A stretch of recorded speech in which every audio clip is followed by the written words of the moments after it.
은혜 받으실 말씀은 레위기 11장 44절로 45절입니다. 제 성경으로 구약 162쪽에 있습니다. 44절 45절입니다. 다 같이 읽겠습니다. 시작. 나는 여호와 너희의 하나님이라. 내가 거룩하니 너희도 몸을 구별하여 거룩하게 하고 땅에 기는 길짐승으로 말미암아 스스로 더럽히지 말라. 나는 너희의 하나님이 되려고 너희를 애굽 땅에서 인도하여 낸 여호와라.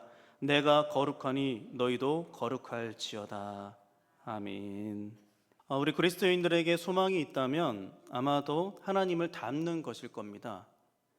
여러 가지 소망이 사실 많이 있겠죠. 그 중에서도 한 번쯤은 우리가 생각해 봤을 것이 어떻게 하면 우리가 하나님을 닮을 것인가 하는 소망이 아니겠습니까?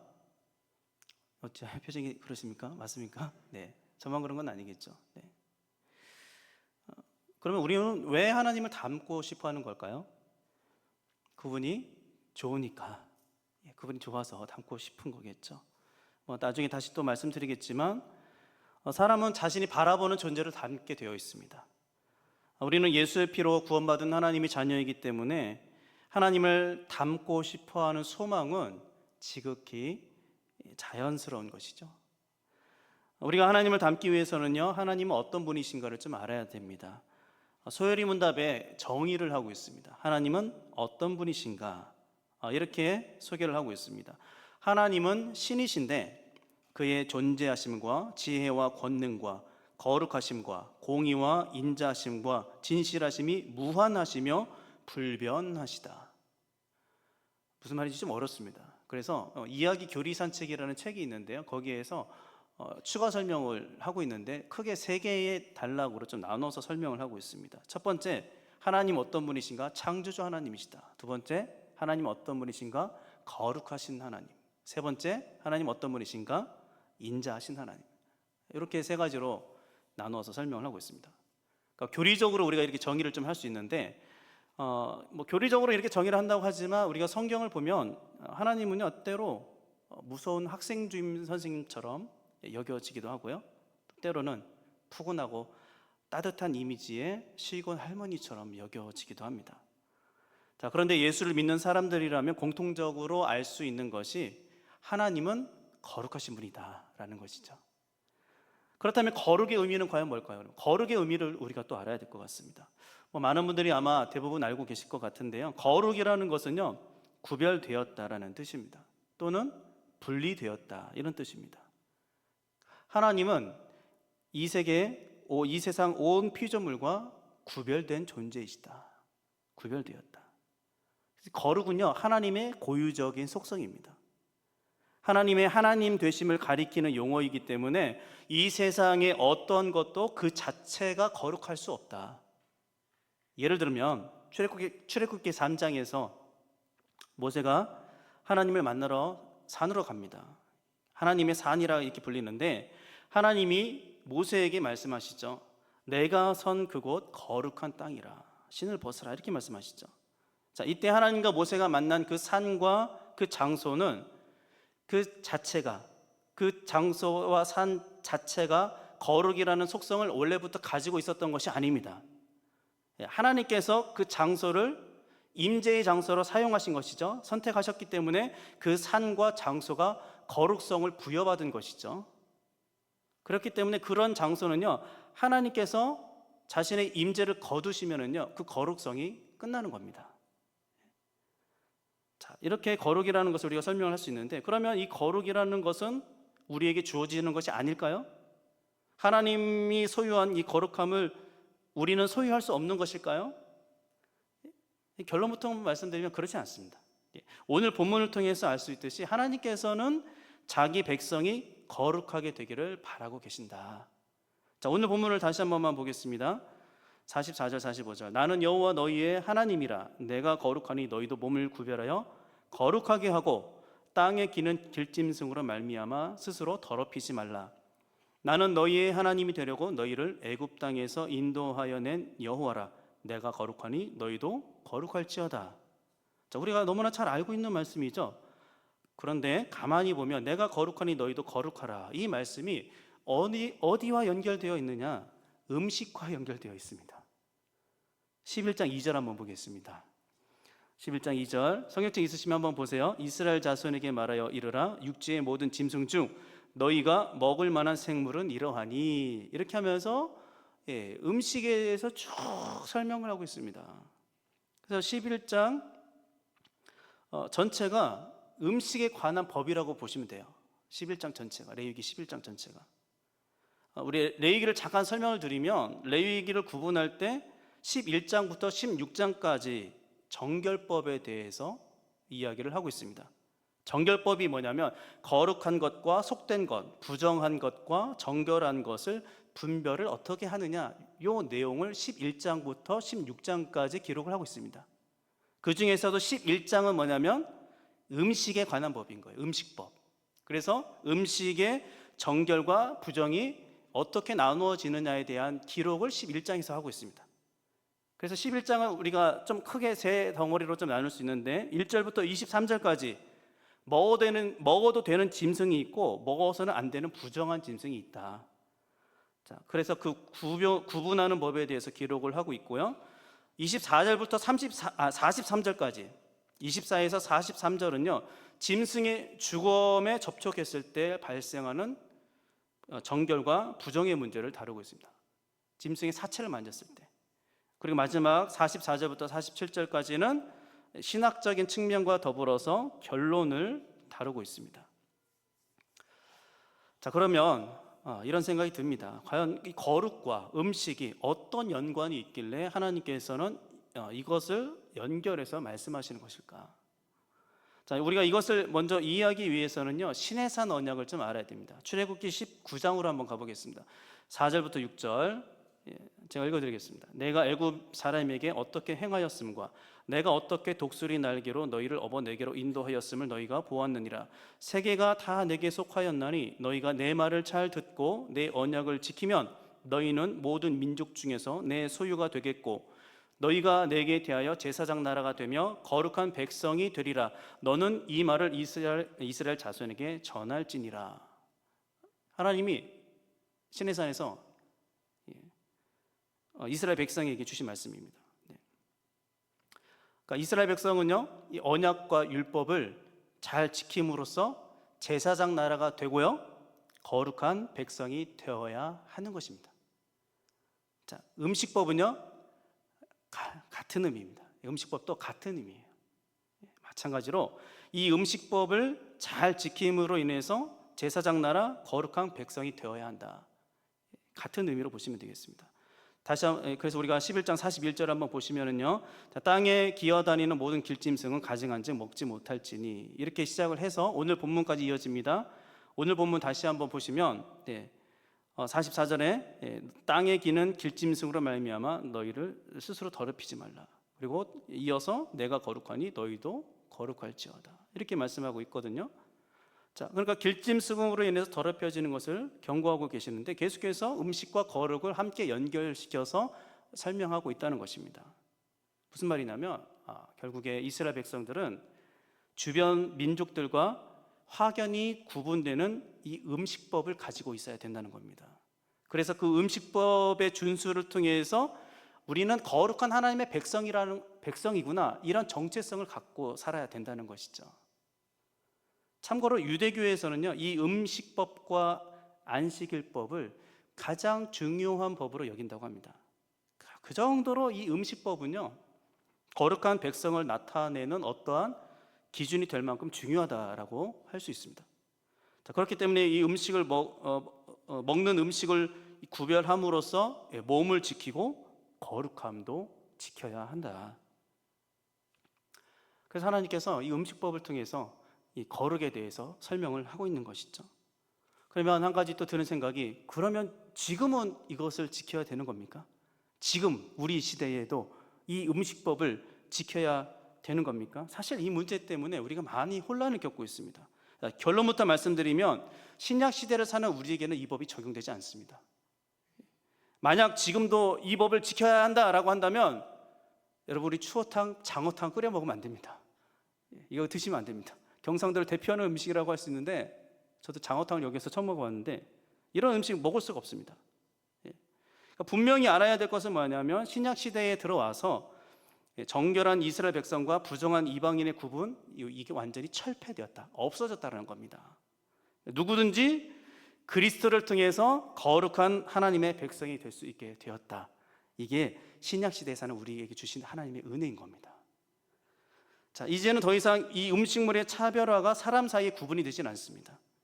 음식법을 지금도 적용해야 됩니까? 라고 묻는다면 아니요, 이제는 그렇지 않습니다. 단 조건이 있습니다. 그 음식법이 갖는 교훈만큼은 우리가 간직해야 된다는 것이죠. 율법 자체를 계속해서 지켜야 하는 것은 아니지만 율법이 갖고 있는 의미와 교훈은 우리가 계속해서 간직해야 된다는 것입니다. 신약 이후의 성도들은요, 음식의 구분으로 거룩을 유지해야 할 필요는 없어졌지만 여전히 거룩한 하나님의 백성으로서 이 세상 사람들과 다른 형태의 삶을 살아야 한다는 것에는 여전히 변함이 없다는 것입니다. 쉽게 말해서 구별된 삶을 살아야 된다는 것이죠. 자, 결국 음식법이 지향하는 목표가 뭡니까? 거룩입니다. 거룩. 이 음식법을 주신 이유는 너희가 거룩을 향해서 나아가야 된다는 것이죠. 그래서 오늘 본문을 다시 한번 보시면 하나님께서요, 이스라엘 백성을 애굽에서 해방시키신 이유가 그들의 하나님이 되시려고, 그들이 거룩하신 하나님을 닮아 거룩하게 되도록 하기 위해서다, 이렇게 말씀하고 있습니다. 자, 이런 면에서 본다면 레위기 11장의 이 음식법은요, 단순히 무엇을 먹을 것인가의 이 문제가 아니라 하나님과의 관계, 하나님과 어떤 관계를 가지고 어떤 형태의 삶을 살아야 할 것이냐에 대한 문제로 우리가 이해할 수 있습니다. 좀 전에 말씀드렸습니다. 이 음식법이 지금도 유효한 게 아닙니다. 그러면 하나님의 백성이라면 거룩한 삶을 살기 위해서 하나님의 기준에 맞춰야 한다, 요거는 계속해서 유효하다고 했습니다.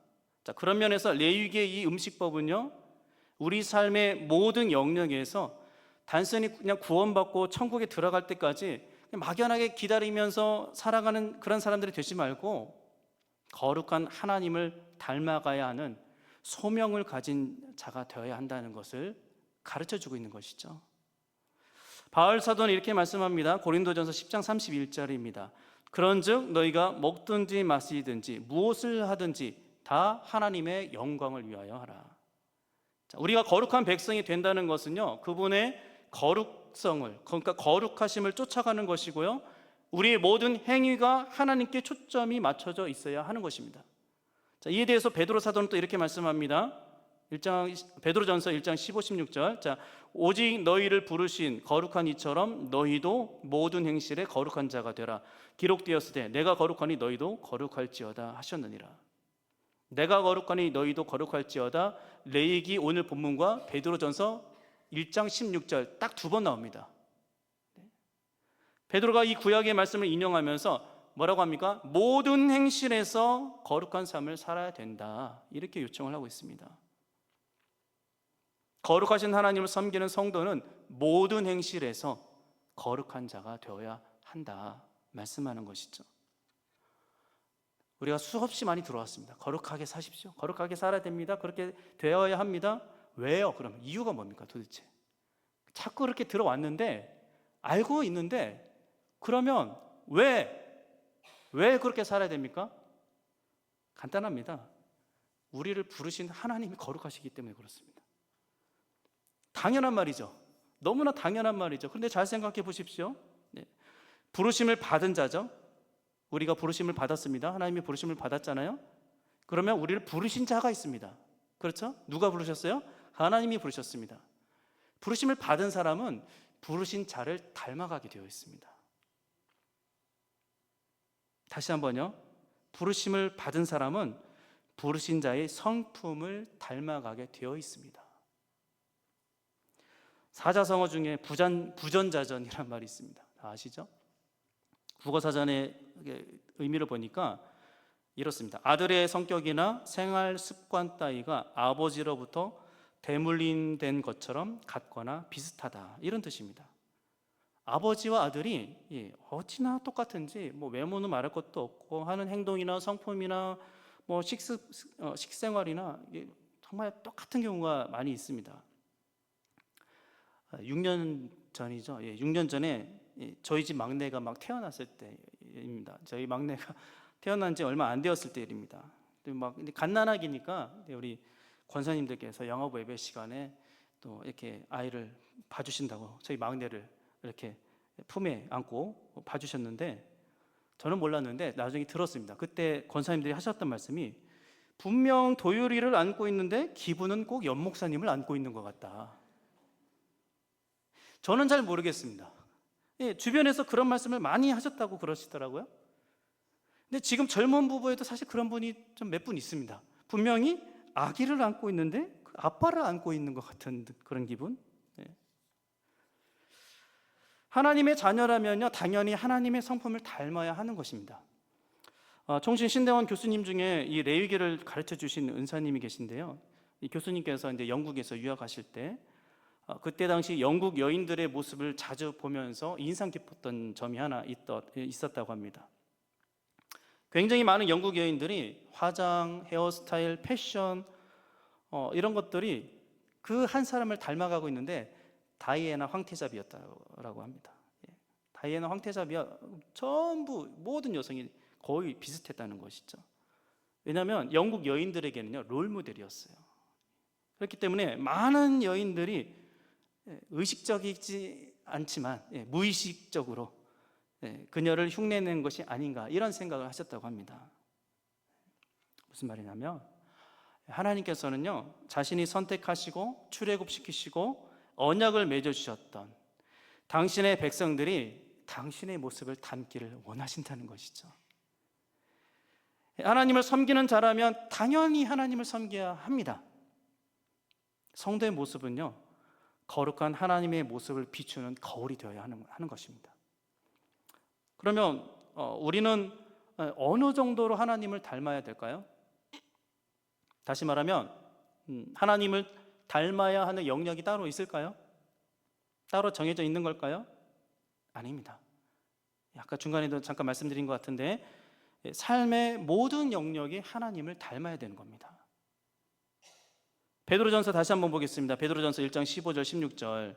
오직 너희를 부르신 거룩한 이처럼 너희도 모든 행실에 거룩한 자가 되라. 기록되었으되 내가 거룩하니 너희도 거룩할지어다. 베드로 사도는요, 모든 행실에 거룩한 자가 되어라 말씀하고 있습니다. 모든 행실, 말 그대로 우리 삶의 모든 영역을 말하는 겁니다.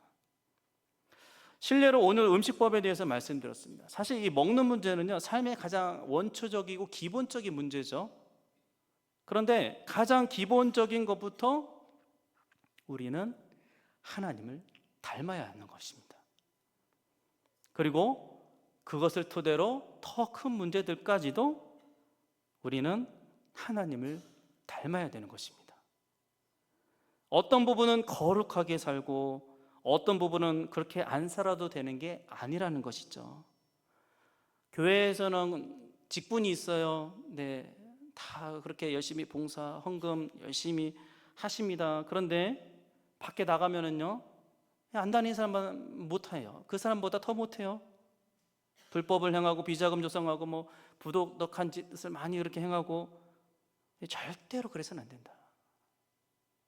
우리가 거룩해야 할 영역은요, 삶의 모든 영역입니다. 교회에서든 가정에서든 직장에서든 학교에서든 대한민국이든 해외에서든 낮이든 밤이든 언제든지 어디서든지 크든지 작든지 항상 우리의 행실은, 모든 행실은 거룩해야 된다. 말씀을 마무리하겠습니다. 주 안에서 사랑하는 성도 여러분, 하나님의 거룩하심을 닮아가는 거룩한 백성이 되시기를 축복합니다. 오늘만 거룩한 것이 아니라, 부탁드리는 것은 오늘만 거룩한 것이 아니라 내일도 모레도, 언제까지요? 주님 오시는 그날까지 세상과 구별된 삶을 사시기를 축복합니다. 그래서 이 땅에 하나님의 거룩하심을 닮은 그 성도가 갈수록 많아졌으면 좋겠습니다. 그래서 그 시작이 우리가 되었으면 좋겠습니다. 그래서 우리의 삶에서 오늘 또 내일부터 지금 이 순간부터 나의 삶을 먼저 하나님 앞에 드리고 내가 먼저 솔선수범하시고 내가 먼저 쓰임받기를 예수님의 이름으로 축복합니다.